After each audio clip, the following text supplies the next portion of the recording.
Hello, you're watching James. My name's James. You're watching me, and I'm talking about watches. Well, finally, I'm doing the full in-depth review of the Hruodland Turbine Pilot F016. This has turned out to be my absolute favourite watch from Aliexpress, but it has also turned out to be one of my absolute favourite watches within my collection. I can say with absolute certainty that it is within the top 5 of my collection, but realistically probably within the top 3 favourite watches within my own personal collection. And every watch that I have in my collection are watches that I like. I've picked them very specifically, so to say that it is that high up in the list of watches that I like within my own collection, that's saying something pretty special about this particular watch. Now guys, at the end of this review, if you are interested in it, I'm going to leave an affiliate link down to this particular watch.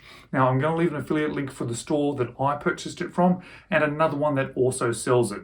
But you need to be aware, unfortunately, they don't seem to be making these watches in large numbers, so they quite often sell out really quickly. So if you are interested in it, just keep an eye on it, just wait for them to restock and then jump on it and make that decision early. Be aware that when it does become available that you need to buy it now because the stocks will run out really quickly again. And if you are going to buy it, how much are you spending? Well, about 280 Australian dollars, which I think for a watch that I love so much within my own collection is an absolute bargain. But is it absolutely worth $280 to you guys? Well, that's what I hope to sort of show you in this particular review, and it's going to be rather in-depth. Because this is a rather special watch to me, I'm going to really give it a proper in-depth review. You may also ask, why is it taking me so long between doing the first impressions and the review? It's because I have been so in love with this watch. I've had such an extended period of a honeymoon period with this watch that I sort of wanted to wait to that to sort of settle down a little bit. That way I can give you a little bit more of a slightly unbiased review of the watch. Okay, it's not going to be particularly unbiased. I really, really like it. However, I'm trying to at least be at a point where I can sort of point out possibly a few things that should be improved or could be improved, and not just say, wow, this is fantastic, and spend the entire review today just going, wow, wow, wow, wow, wow. I am going to be saying that just a little bit, however. And guys, before we jump into the in-depth review, if you haven't subscribed to this channel, what's keeping you? You know, is there something that I can do to get you to hit that subscribe button? It's just a matter of tapping on it. I really do appreciate it if you already have chosen to subscribe. It does make a big difference. But please, if you haven't done so, tap on it. It'd be absolutely appreciated. Thank you so very much. But let's flip the camera around now. Let's have a little bit better of a view and a look at this Hruodland Turbine Pilot. So here we have my Hruodland Turbine Pilot F016. And as I unpackage this, and the packaging is not too bad, it's perfectly fine. I want to say that in the first impressions video of this particular watch, I made a big error. I was talking about the strap and I said that it was absolutely terrible. I thought, oh, this thing is terrible, it feels terrible, looks terrible. I want to get this thing off this strap straight away. And I could not be any more wrong. And I don't quite know exactly how I got it so bad, because the strap on this watch is particularly good. I think perhaps when it was fresh out of the package, the strap was really solid. It is very thick and it felt like a chunk of plastic. Let me just say right now, it is not a chunk of plastic. It is 100% leather. Every part of it is leather. It was only because it was so thick that it actually felt so hard. Just took a little bit to wear in, and as soon as I started wearing it in, started creasing it, that sort of smell of leather came out, and then I realized that I had got this completely wrong. And as soon as I had realized that I'd got that completely wrong, I just realized that, oh my, not only do I absolutely love this watch, but I absolutely love this strap as well. What a great package in total. Now, when I bought this one, I obviously bought the black dial variation with the logo. There are a couple of other options available. Well, at least there are available when they are available. But you can get a no logo version of this one, so black with no logo. But if you don't like black and you want blue, well, you can get blue as well, with and without the logo. Now, as I've mentioned in the start of this video, this one does tend to sell out really quick. They tend to do small batches of it. I did contact the store that I purchased this with, and I sort of said, hey, are you going to be releasing more of these? It's a particularly good watch. I had a bit of a weird conversation, but the extent of it was them thinking, do you really think this is going to be a really popular watch? We're not sure.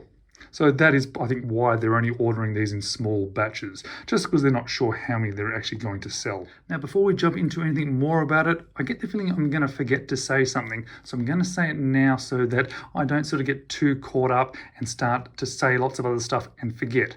I want to talk about the sapphire crystal. It's one of my absolute favorite sapphire crystals that I've come across. There has been a few other watches that have a similar thing, which I do really like. It is a double domed, and it's only slightly domed sapphire crystal with some AR coating. You'll see there, even with the glare, you can still see through it. But don't you just love how it sort of hovers over the top of the dial of the watch? Absolutely beautiful. Whenever I look at the watch at this particular angle, and let me put it into a good spot and then I'll zoom in a little bit, it reminds me of looking down at the earth and seeing the atmosphere sort of over the top of it. That's what I think. Now, that's not the thing I was going to forget. The thing that I was going to forget is that when we turn it over to look at this amazing movement inside here, yes, not a particularly expensive movement, but I still think a particularly amazing movement, and I like how large it is. But this is also sapphire. So we have a sapphire sandwich going on here. Sapphire and sapphire. Now, I did get the feeling that I might forget to say that, hence why I am saying it now. But let's jump into what's actually on the dial, because for me, this is really well presented, well done, looks good, is something a little bit different, and it gets me really excited. This is obviously the black variation, as I mentioned. It is like a sort of satin black, matte black. It's not glossy, but it's not sort of completely matte. There's lots of printing on the dial, including the Hruodland Turbine Custom. We've got a minute track all the way around the outside. We've got the numbers, as you can see there, all printed on. Heaps of lume with this one as well, which I'm going to show you. And the rest is applied. So all those hour indices are applied, and they're applied really well. They look premium, they really do. We've got the triangle at the 12, obviously, with the 2 dots, a very pilot style feature. But then, of course, on the dial, there's something that really stands out, and that is this turbine. Now let's zoom in on this one as best that I can.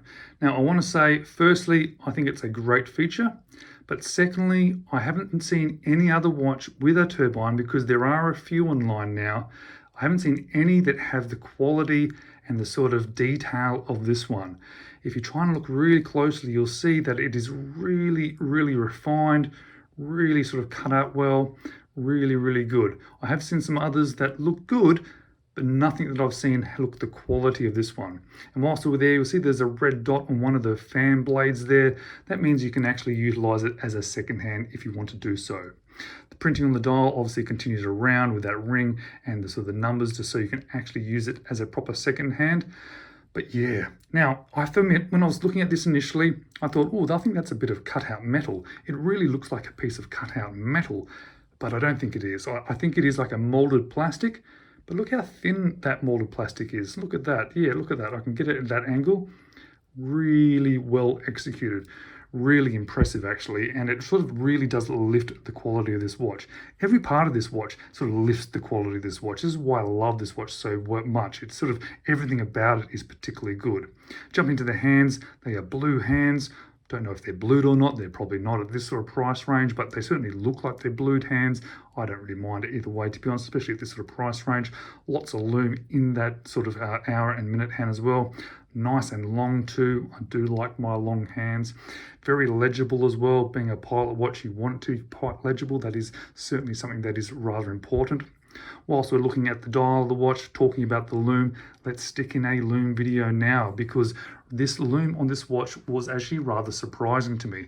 This is the sort of lume that when you're inside and you're wearing this watch and you walk past a window and you just look down and you get this absolute sort of beacon of light coming off your wrist. The kind of thing that I expect from dive watches.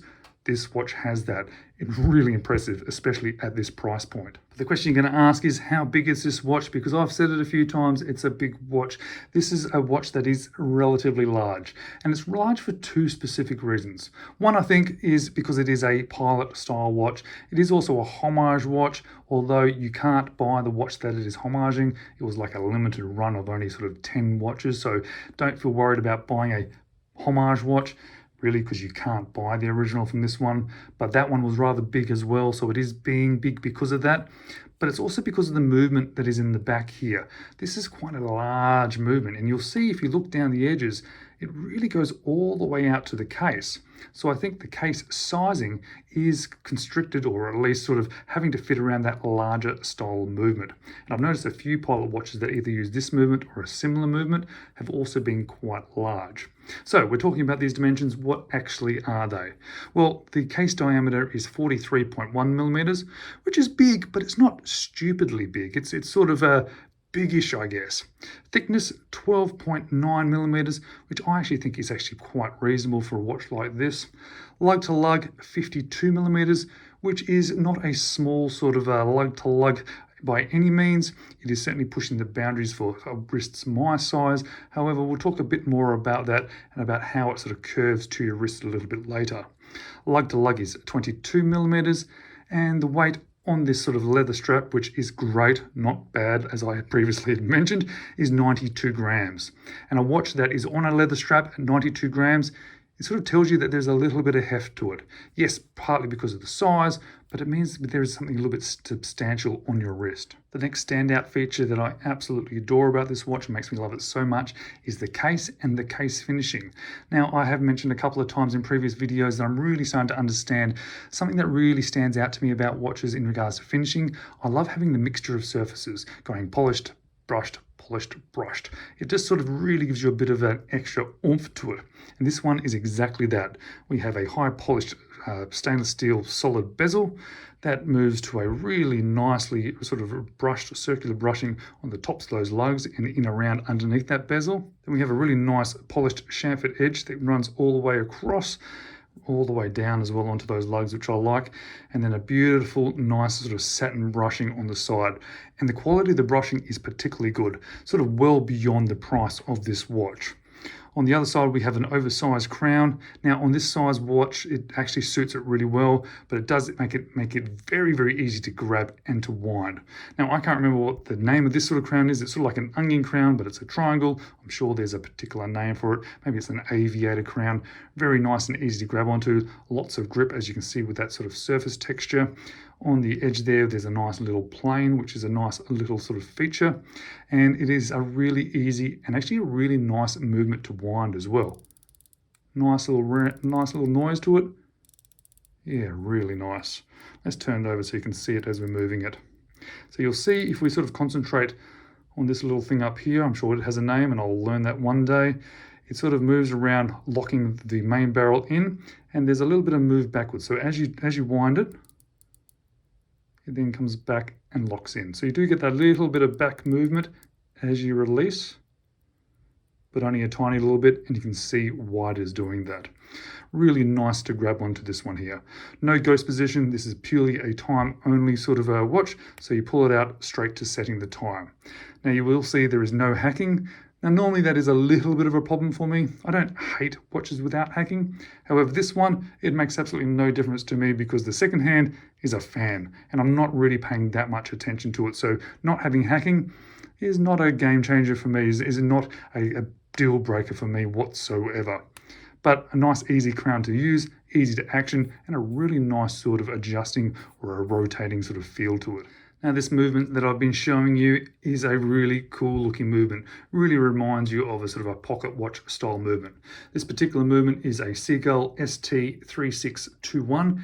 It's a beautiful looking movement, but it's not a particularly expensive movement. It is a movement that's been around a very, very long time. It's based on, I believe, a Swiss movement with a few different changes to it. In particular, the sort of setting lever there. You can sort of adjust it to being slower or faster, and it's a nice long setting lever, so it's nice and easy to manually adjust yourself. That's not on the Swiss movement as far as I'm aware. However, there is a fair bit of decoration. You'll see there's that central star working its way out. There's lots of patterning on the dials, and around the outside you'll see there's like a wave pattern all the way around the outside of the movement, and on that sort of I believe the balance bridge, I believe that's called, could be wrong, it's got some really nice interesting patterning as well. But as always, I do like to get my movements on a time grapher to see how they are performing. So how is this one, this slightly cheaper Seagull movement, this slightly good looking Seagull movement performing? Well, let's check on the time grapher and let's see. So I have to say here is actually a pretty good set of numbers, and I'm actually really pleased. You can see it's running at 21,600 vibrations per hour. That is exactly what all sort of generally affordable movements are running at. So it's good to see that it is running at that rather than a sort of a slower, older style movement. Beat error 0.3, that's actually pretty good. I'm okay with that. Yes, 0 is better, but still I'm perfectly happy with that, and that is acceptable. Really healthy amplitude and running at plus 15 seconds per day. I'm very, very pleased with that. Even better than what I probably would have expected. Well, let's get back to this case back a little bit. As you can see, it's a display case back, but it's a nice wide open display case back, which is very cool. I really do like that. There's a bit of writing around the sides there, Hruodland, Sapphire, 100 meters of water resistance. So this watch has 100 meters of water resistance. It says reference 077. Now, I'm a little bit confused about the reference numbers of this. There has been a few. This says 077. It does say F016 on the website or on the Aliexpress store, so take what you want out of that. I then see a thing that says turbine and aviator as well. So this is a pilot turbine aviator. They're definitely pushing the sort of the pilot aspects of this particular watch. And the strap, as I mentioned earlier, much better than I initially realized. Completely pieces of leather, nice and thick. You can see how wide that is, really, really thick. Did take a bit of working in to really get some sort of a comfort on wrist, but once it did wear in, it was beautiful. And you can see there's a lot of sort of movement in this strap now because I have been wearing this one a huge amount.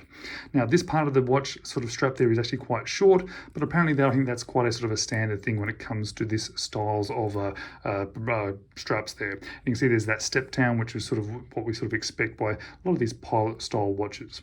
Got the 2 rivets, which I think gives a little bit of character, but obviously also suits the style. Bit of stitching, which gives it a little bit of character, which is nice. Plenty of holes to adjust, and we've got a set of good sort of bits and pieces here. The buckle and the tang, nice and thick. You can see that the tang there is really nice and thick, so that's good. And the keepers are also particularly good. There's very little about this watch that stands out as not amazing. It really sort of surprises me, especially when you take into consideration the price of this one. But what is it like on wrist? Well, as I said, it's a big watch, but let's check it out on my medium 6 3/4 inch wrist. You know, whenever I put this watch on, I just absolutely love it. And I am wearing this one probably way too much. There are watches in my collection that I absolutely love that have not been getting any wrist time because this one is on my wrist so much. Now you'll see, yes, it's a big watch. I have a medium wrist, but you'll see there's a little bit of my wrist you can see on the top there, a little bit on the bottom, and the strap there, it does go out and around a little bit. We're not looking like this. For me, if it looks like that, I can't handle it. It doesn't matter how much I love the watch. But it is really definitely pushing the boundaries, this one. I certainly wouldn't want it to be any bigger. But as you can see, it does sort of curve down and sit quite flat on my wrist, which I think really sort of improves that sort of on-wrist experience with this one. So what do I like about it? What don't I like? And what would I change? Well, sit down, relax, and let me start running through the list of things that I like. There's a lot. Firstly, the quality of it. This thing really does feel like a much more expensive watch. This would not surprise me if it was $1,000. That is the sort of quality that it feels. Obviously, having that movement in there, you could not charge $1,000 with this sort of movement. But if this had a Swiss movement in it, it would easily be a $1,000 watch. You'd be shocked if it was being priced under $1,000. Obviously, I particularly like the look. I think it's great, and it really does have some wow factor to it, and it has lots of wow factor to it. That turbine, obviously, it's really special, really different. Blue hands, really special, really different. That real cool sort of crown there, really cool. I like the little plane. The markers that are on there are all done so well. It's amazing. You look at that and you think, wow, they're done very well. The overall finishing is absolutely spectacular. And of course, I do love that view. That is fantastic. The strap that I thought initially was terrible is actually now a standout feature. I love the strap on this one. Now, the things about it that I may not like, well, probably not as sort of unexpected, is there's nothing that I dislike about this. This watch is stunning. I love it. But that's not to say there isn't a couple of things that I would change if there was an option to change them. Or better yet, have both options. Have this one and then have another option.